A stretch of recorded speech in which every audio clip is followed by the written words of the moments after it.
This is the last video on the cross product, and we're going to talk about torque.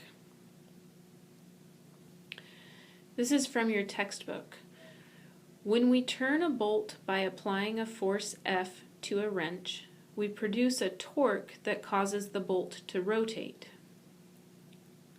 The torque vector points in the direction of the axis of the bolt and describes the tendency of the force F to drive the bolt forward.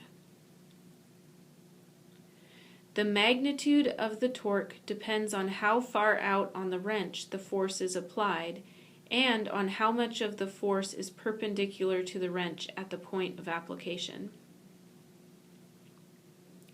So if we have a wrench, then we call R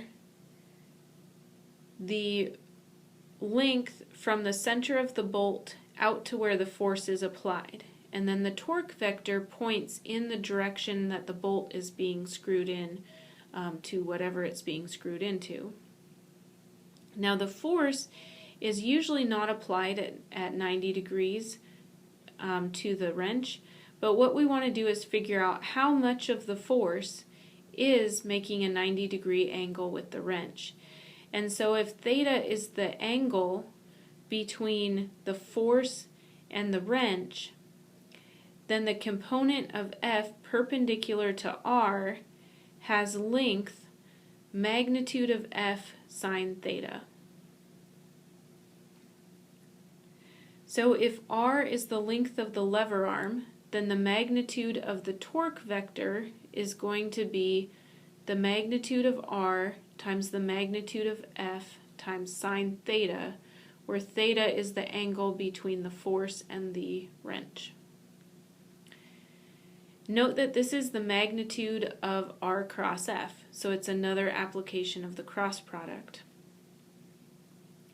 In example 4, they say, suppose you apply a force of 30 pounds to an 8-inch long wrench attached to a bolt in a direction perpendicular to the bolt.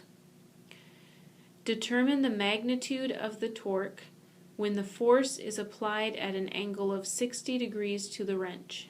Answer in foot-pounds.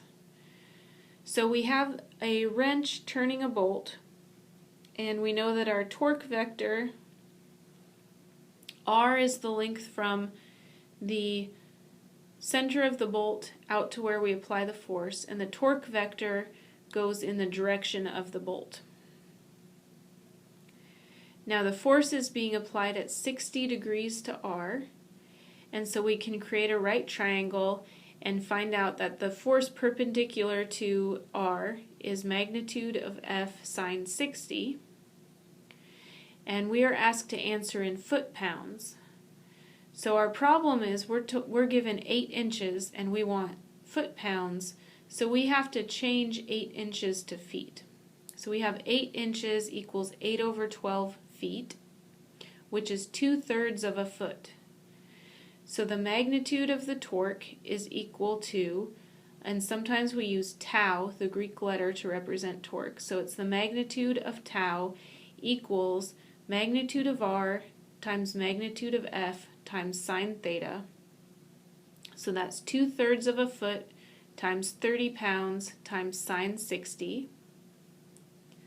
So that's 20 square root of 3 over 2, which is 10 square root of 3, or approximately 17.32 foot-pounds.